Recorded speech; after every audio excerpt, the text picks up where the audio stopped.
Assalamualaikum warahmatullahi wabarakatuh. Yang kami hormati Bapak Fasilitator, Bapak Sodikin, kemudian Bapak Pengajar Praktik, Bapak Andri Hermawan. Selanjutnya perkenalkan kami, nama saya Rengki Falepi dan teman sejawat saya Bapak Andi Winarko.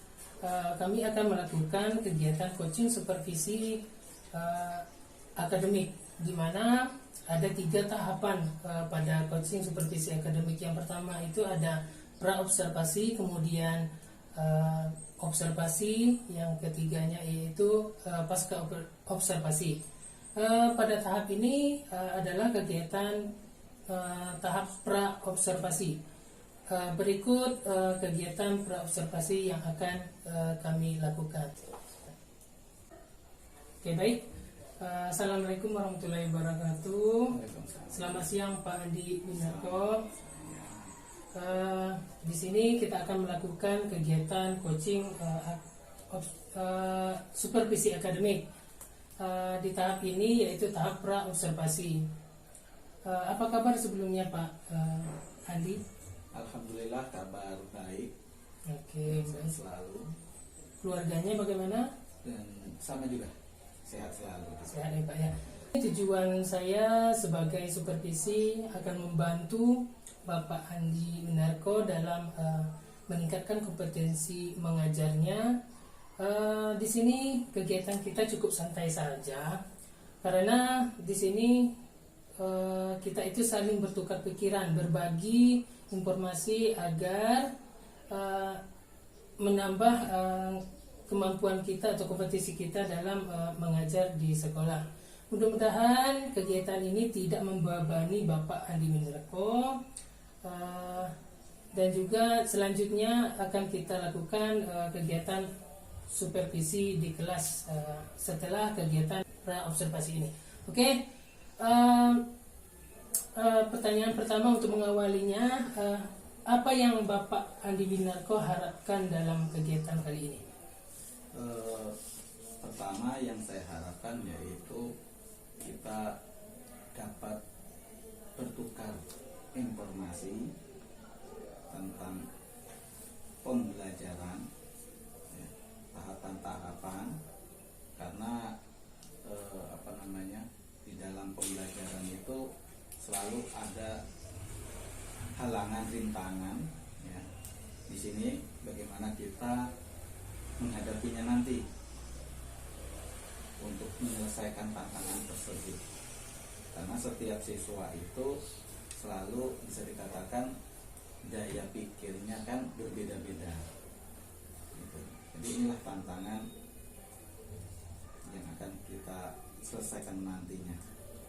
Oke, baik, berarti harapan yang Bapak Andi inginkan yaitu berharap bertukar informasi bagaimana cara dalam pembelajaran ini dapat mampu melalui halangan atau rintangan, dan solusinya bagaimana, serta cara menghadapi siswa tadi yang bentuk atau diferensiasinya yang tingkat kemampuan yang berbeda-beda tadi ya.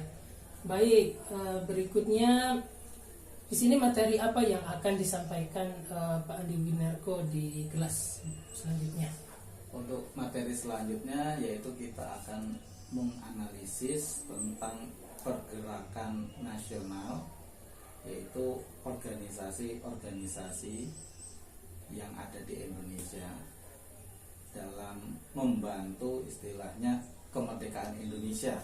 Karena kemerdekaan itu tidak kita peroleh langsung secara berperang, tetapi dengan berbagai cara.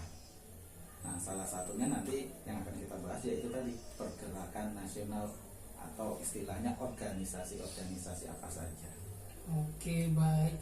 Mata pelajaran yang diajarkan ini, mata pelajarannya? Mata pelajaran ini yaitu sejarah peminatan. Sejarah peminatan ya.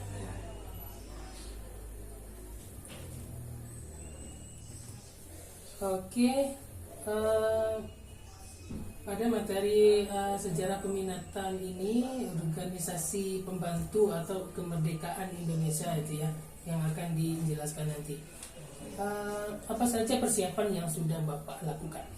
Kalau persiapannya kita siapkan yaitu RPP sebagai bahan atau istilahnya alur dalam pembelajaran. Yang kedua yaitu medianya. Media di sini yang akan kita pakai yaitu PowerPoint. Ya. Kemudian LKP atau soal-soal. Ya, tentang materi tersebut. Oke, baik, ternyata Bapak sudah mempersiapkan segalanya ya. Sudah siap sekali di sini nampaknya. Kemudian pertanyaan berikutnya, kira-kira apa kemungkinan hambatan yang akan Bapak temui nanti? Hambatan salah satunya sekolah kita. Kenapa saya bilang sekolah kita? Sekolah kita ini terutama terletak di desa. Jadi hambatannya yaitu masalah listrik. Ya, jadi semua sudah kita buat, ya tergantung listriknya. Kalau listriknya nanti padam atau mati, ya otomatis kita akan menggunakan cara lain metode pembelajarannya. Itulah yang hambatannya tadi. Kalau yang lainnya, hambatan yang lain yaitu mungkin sifat anak aja di dalam pembelajaran. Tetapi ya karena kita sebagai guru mendidik, ya mudah-mudahan nanti hambatan untuk siswa itu bisa kita istilahnya rubah. Yang tidak terduga yaitu listriknya itu.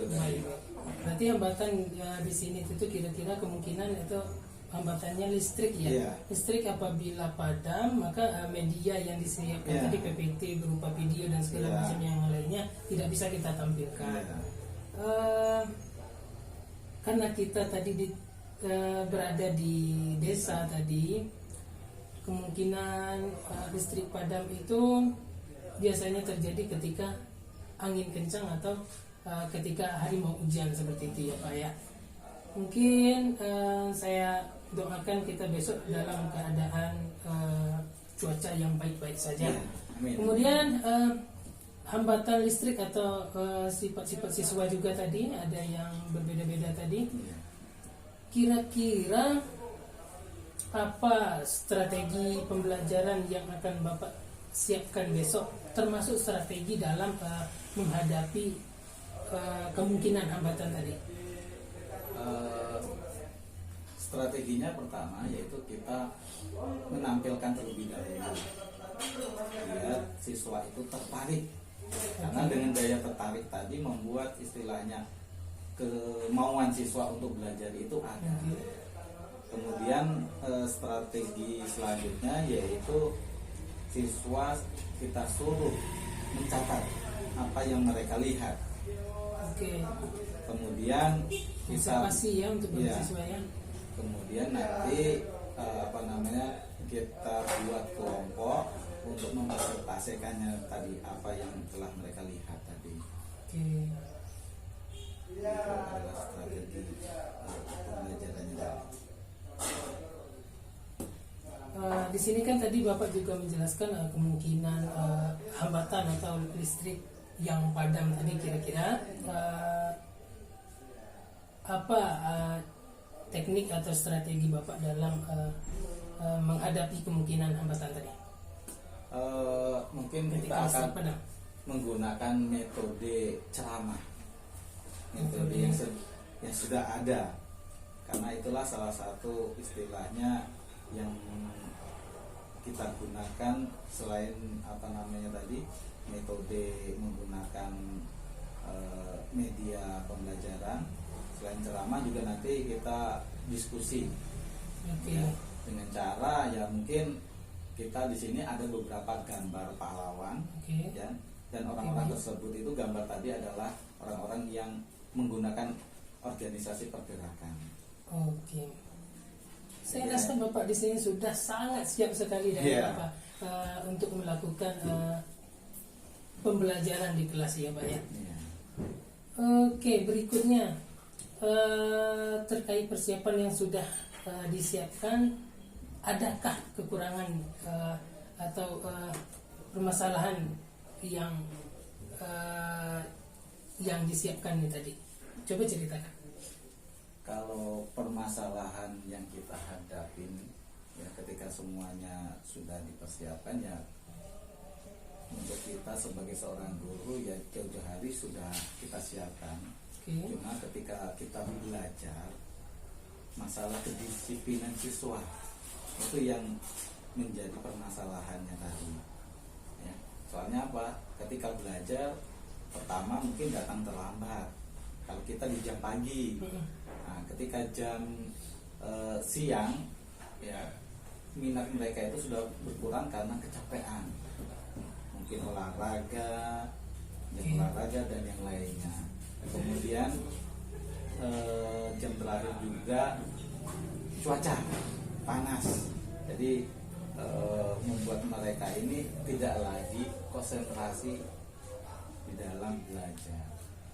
Oke, baik. Itu berarti kedisiplinan siswa termasuk datang terlambat di jam pagi, kemudian ketika siang cuaca sudah panas, jadi membuat mereka sedikit sumuk atau bosan seperti itu ya. Itu yang membuat kita akhirnya awalnya semangat jadi nggak semangat. Oke, gitu. baik. Di sini mungkin dalam persiapan Bapak tadi ada menyiapkan media, seperti menyiapkan media tadi. Adakah kekurangan dalam media tersebut atau yang dibutuhkan yang belum lengkap? Kalau media yang kita persiapkan, alhamdulillah semuanya sudah ada. Bisa kita cari di Google, ya, di YouTube dan yang lainnya lah pokoknya. Ya. Jadi untuk bahan itu tidak jadi masalah. Itu tadi. Jadi segala persiapannya sudah lengkap ya? Sudah lengkap. Tinggal menampilkan aja nantinya.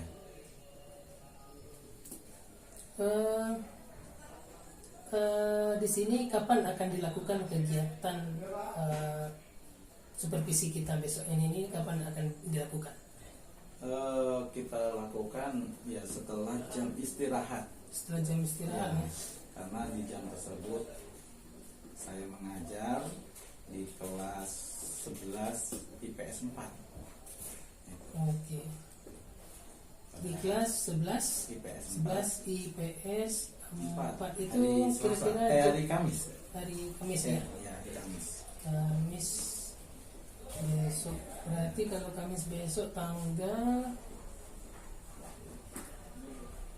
berapa? Kalau sekarang tanggal 20, 21, 22, 23, 24, 25 ya? Iya. Tanggal 25 ya? Ya, 25 Mei 2023. Oke. Nanti insya Allah dalam kegiatan ini saya akan coba membantu Bapak jika dibutuhkan. Apa saja standar kompetensi yang digunakan untuk observasi ini? Dalam observasi supervisi ini, standar kompetensinya. Standar kompetensinya yaitu kita di sini menganalisis tentang persamaan dan perbedaan. Menganalisis persamaan dan perbedaan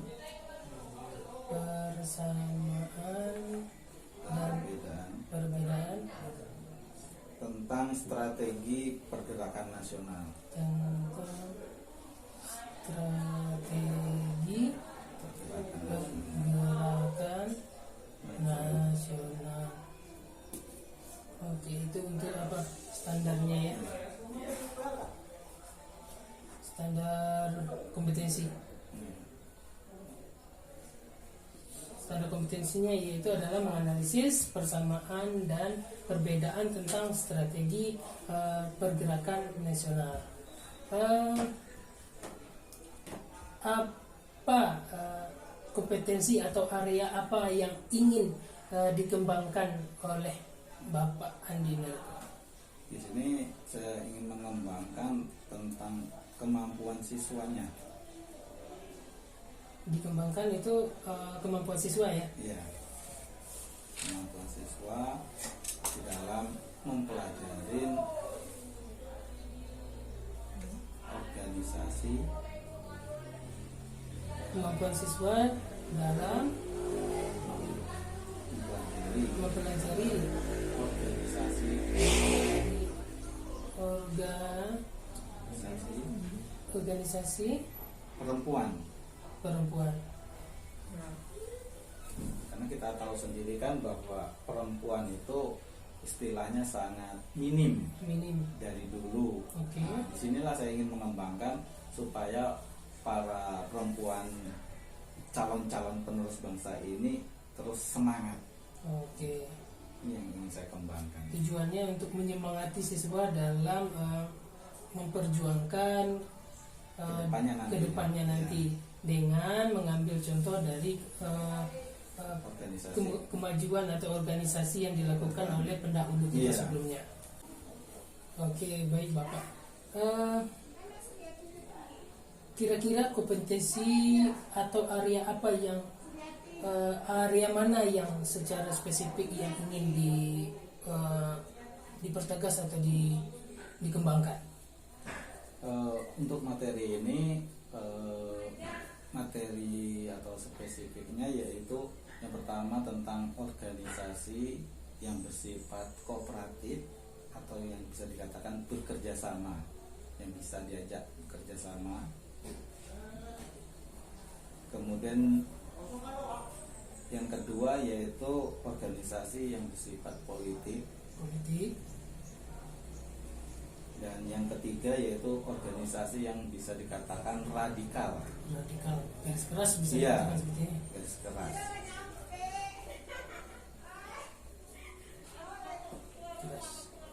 Oke, baik, itu saja. Ya. Kira-kira metode apa yang Bapak gunakan dalam pembelajaran besok? Yaitu metode discovery learning. Metode Discovery learning ya. Ya. Jadi Apa itu discovery learning? Di sini nanti intinya yaitu mereka menyimpulkan. Iya, menyimpulkan apa yang mereka peroleh dari mengamati atau mendengarkan ataupun dari sumber-sumber yang ada.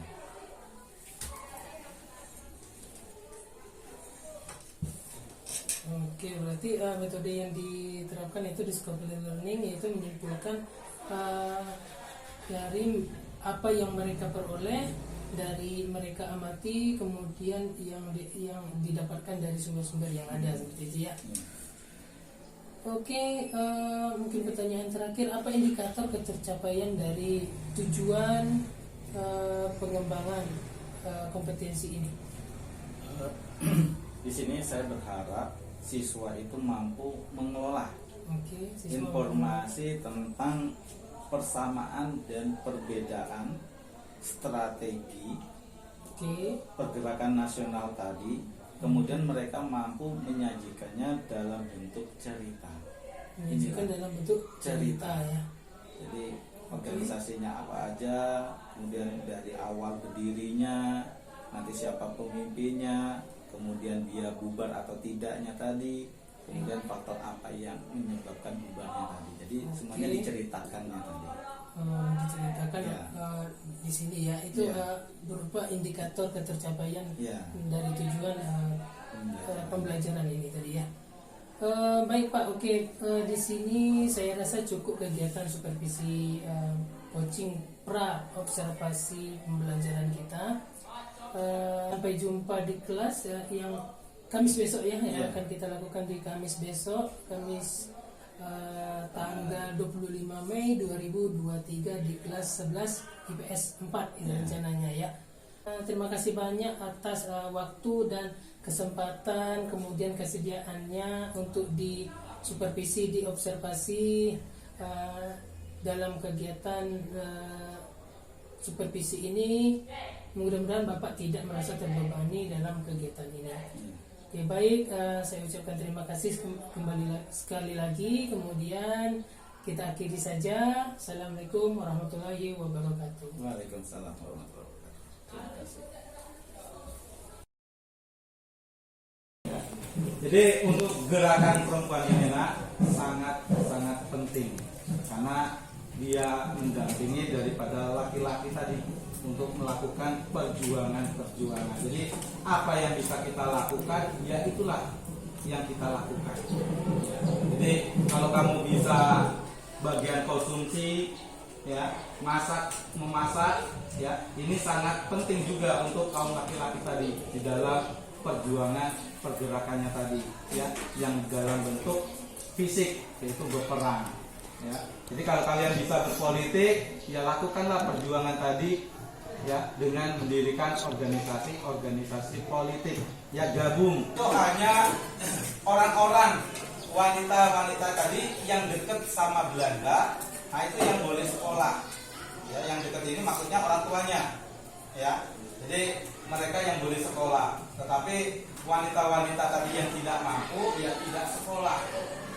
Nah di sini nanti ketika Raden Ajeng Kartini setelah mendapat pendidikan, ya dia mendirikan sekolah, istilahnya yang perkumpulan wanita-wanita tadi diajarin, ya dulu untuk belajar tidak sulit, ya maksudnya tidak sulit, tidak banyak tuntutan, ya orang Indonesia hanya bisa menulis, ya targetnya bisa membaca, ya kemudian bisa berhitung. Jadi 3 itu yang dikerjakan, ya. Jangan sampai 3 tadi tidak diperoleh, ya. Karena kalau tidak diperoleh maka orang-orang tadi otomatis akan bisa dengan mudah ditipu, ya. Jadi bisa dirugikan. Nanti dikasih kertas, ini kertas, minta sidik jari, tempelkan di sini. Ya. Jadi kalau orang yang nggak bisa baca, langsung tempel jari. Nggak taunya apa? Penipuan. Ya. Jadi inilah yang nanti lama-kelamaan menjadi program negara kita, ya wajib belajar 9 tahun, kemudian wajib belajar 12 tahun. Ya, jadi targetnya nggak muluk-muluk, ya harus cerdas enggak, ya harus bisa berhitung, ya bisa membaca, bisa menulis. Itulah yang diharapkan. Cuma ya untuk pendidikan zaman dulu sama sekarang sangat jauh berbeda. Ya. Orang-orang zaman dulu sekolah itu ya benar-benar dengan niat ingin sekolah. Ya. Kalau sekarang itu tadi sekolah hanya iming-iming ada sesuatunya, ya yaitu apa, uang jajan. Kalau nggak ada uang jajan, kadang malah sekolah, nggak ada motivasinya. Ya, kalau dulu orang pengen sekolah sulit, syaratnya harus ini itu baru bisa sekolah. Sekarang nggak ada syaratnya, disuruh sekolah malah nggak mau sekolah. Ya, jadi sekali lagi ya untuk kalian gerakan perempuan, ya yang kita pelajari untuk hari ini, ya jadikanlah motivasi. Jangan sampai seorang wanita itu tadi tertinggal jauh, ya dari kaum laki-laki. Kita sama di mata Tuhan pun kita sama. Ya, kalau berdosa ya berdosa, ya kalau baik ya baik. Tentang gerakan wanita, yaitu tadi cucunya, ya cicitnya, ya. Karena ingat sekali lagi, ya UUD pada waktu itu ujung-ujungnya di dapur. Kamu pintar di kelas, ya besok ya di dapur, ya kan, masak, ya ngepel dan lainnya. Cuma untuk sekarang ini itu tadi, ya, kamu nggak perlu lagi di dapur, bisa. Ya, kamu dilarang, lapor aja dengan Pak Polisi. Ya, nanti